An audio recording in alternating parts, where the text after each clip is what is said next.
Hey everyone, we are building a teepee made out of recycled billboards, like advertising signs. They're like a PVC with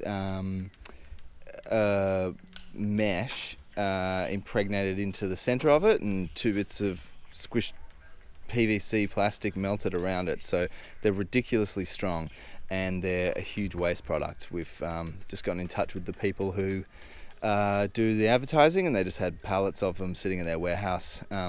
Last year we just went and picked up heaps of them. So yeah, they're an incredibly good resource. You might have seen them be used around the place, and yeah, they're just really good. So we've built a yeepee, like a mix between a yurt and a teepee. I built 2 of them in the past with the same material, and it's ridiculously good. You get a couple years at least out of the material being exposed in the sun, and yeah, they're just really good. So I'll be just running you through all the steps, and this is where it starts. It's going to have a central skylight up the top so that we can pull a cap off it or open it up and air it out and let smoke out or anything like that that needs to just be removed from the space. It's also nice on a sunny day to be able to remove the lid and be able to see the sky out of the top too. So this is the hub. It's an old truck hub, like massive truck tire, which I had to actually cut the tire off because I didn't have the right tools to get it off. Cut it all off, and then cut the center bit out as well. And then yeah, now we're ready to get these on. I'm chucking on some of these L brackets, which will hold the bits of timber, which will be the spines or the ribs of the teepee. And yeah, these are galvanized. It's not a great idea to weld galvanized stuff, so I'm using a respirator and doing it outside. So yeah, this is a very simple jig.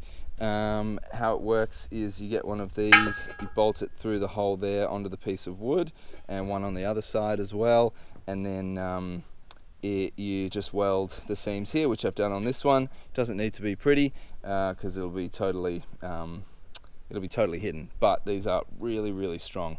So I've got the whole basis of it is decagonal or decagonal geometry, so a 10-sided polygon, which is a decagon. I've done that shape before in the past a lot and had a lot of success with it, so I like using them, and it's something I've done before. So yeah, so it's going to have a base down the bottom, which is a decagon, and then 10 spines going up to this circular skylight. So yeah, that's about the gist of it for now. I'll just keep touching base as we're building it. Thanks for watching.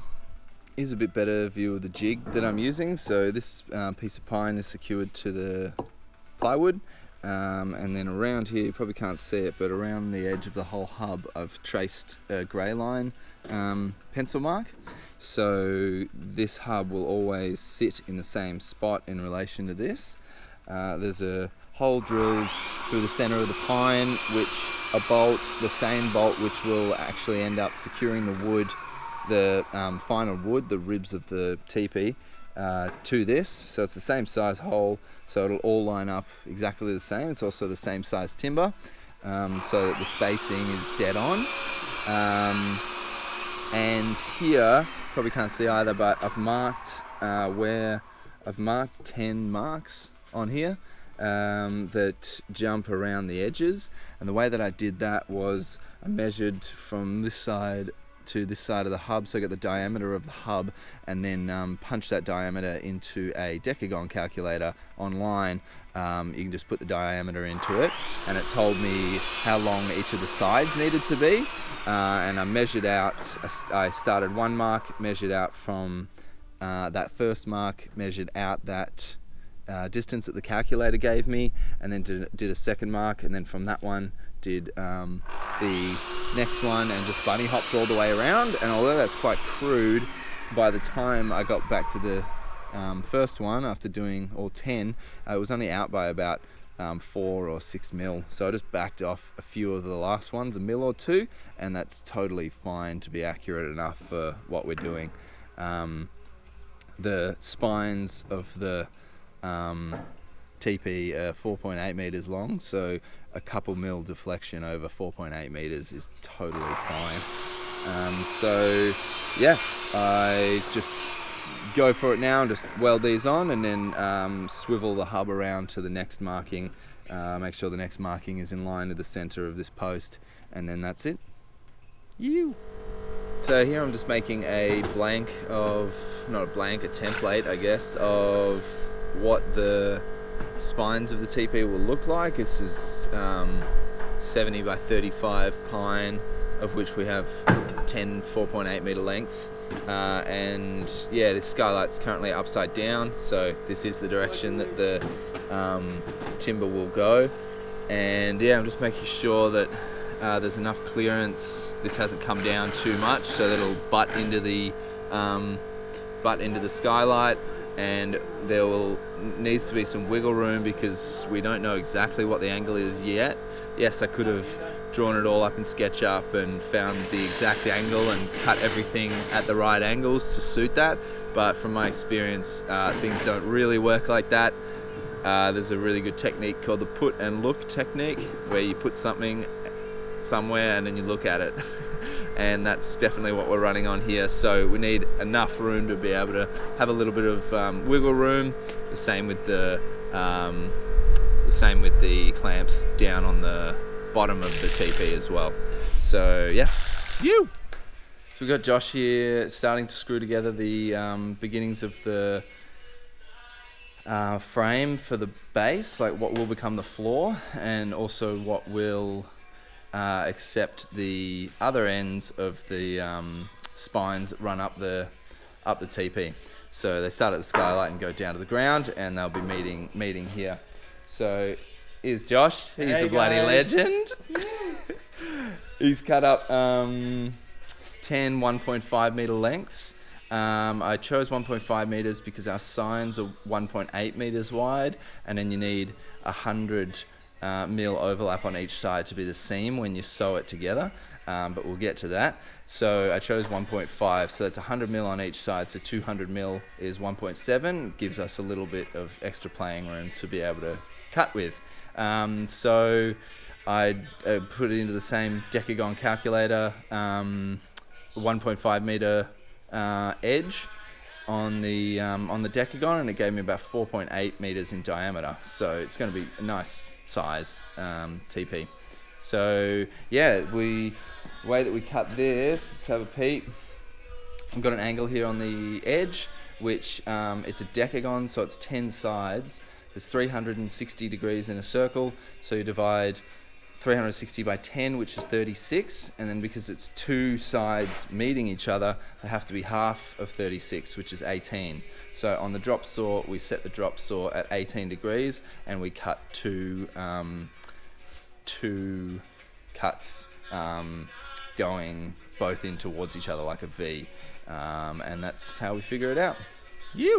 So Josh has just screwed together pairs of the frame for the floor inside the shed where it's nice and flat, and then he's brought all the pairs out here and he's about to screw them all together. So it's a really nice sized floor. The angle is going to be quite steep. The 4.8 meter spines have to go at, so it's going to be quite a nice tall space to be able to, if it was too shallow an angle, then you'd lose a lot of usable space towards the edge. Obviously you could only sit down and stuff, so yeah, it's going to be quite nice and tall, hopefully.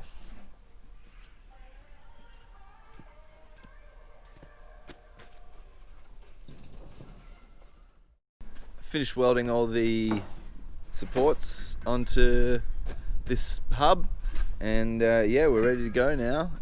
Josh and Jake are just putting together all the brackets, so we're going to put the brackets on to help support the frame that we've put together, and then we're going to pick the frame up and go move it to its final resting place, and then the spines of the teepee are all good to be put in place, really. So yeah, we might get to it this afternoon, maybe tomorrow morning. Alright, hey guys, we're in the next process for building the yeepee, and at this stage we're just going to build some braces here. We're going to put that on each of the corners, and from there we'll be using these uprights that are attached to these ends here, these supports on either side. And then once this is screwed in, we're going to put some nails in the sides here, then run some bugs straight up the middle here as a support. And then after that, we have our big beams that are going to run straight down. And they'll come in down like this, and then we'll bug these ones together, and then that will run up to the skylight, and we'll have 10 of those spaced around, so it will take the weight and spread it across 10 spaces, and yeah, that's where we're at the moment.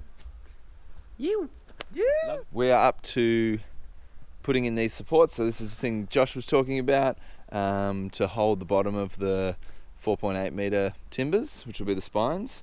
They're nailed and bugled in, looking really good. This outer edge is cut to the same angle as what the floor needs to end up being. So now we're going to go around and double check all the angles and secure these into the floor. Some of the angles, because it's just an open, we just chucked it on the ground kind of wherever. We tried to do it as good as possible, but some of the angles have definitely gone out, so we're going to have to readjust them and get it perfect, and then put these in, and it'll be really strong so we can pick it up and move it to where it's going to live. Super happy with how these turned out. Josh has done a really great job. They're really accurate, and adjusting all of the 10 points really shored up the whole thing, and yeah, just made it way more accurate and a lot stronger, so we're now able to pick it up and move it. Last time I did a 10-sided yurt deck, we put the plywood on before we moved it, and it was like 300 kilos or something by the time we had to move it, and it was really hard, so don't do that. We also put up the supports, the spines for it, the 4.8 meter ones, and it's ridiculously tall, so it's funny just like standing in the hardware store sometimes and making decisions, being like, yeah, that'll be fine, and then you do it in real life and it's like, yeah, wow, this is way bigger or way taller than I thought it was going to be. So yeah, it's nice and tall, and we've got heaps of the billboards to clad it, so it doesn't matter about running out of materials for the billboards. Yeah, and it's just going to be a really nice massive tower. So yeah, it was a good day. This is the end of day 2 on it. So yeah, we'll keep you posted. Here we are, we've got the boys, Jake and Josh, jiving to Stevie, and we're just starting to waterproof the bottom. We've got the frame in place, it's all secured. So we're gonna chuck down the waterproofing and then level the whole thing by putting star pickets around it and screwing the star pickets into the frames at level. And then the star pickets going into the ground will help transfer all the weight from the skylight and the top of the whole teepee all the way down, and so it won't push out and flex and push too much. So yeah, there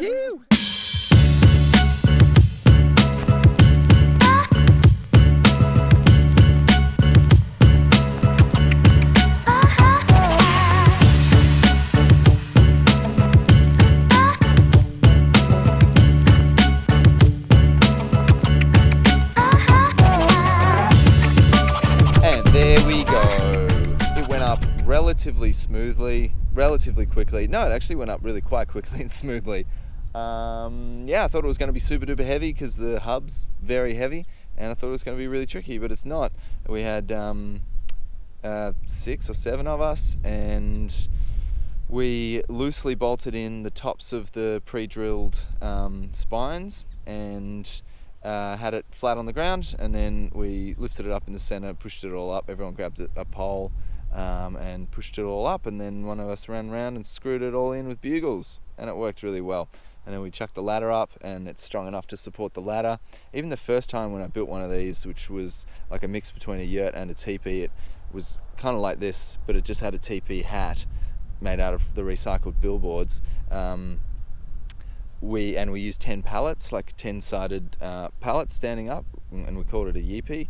And even when we did that, and it was just a wooden 10-sided skylight, I could hang off it when we did it. So it's really surprising how strong all these triangles are when they're all put together.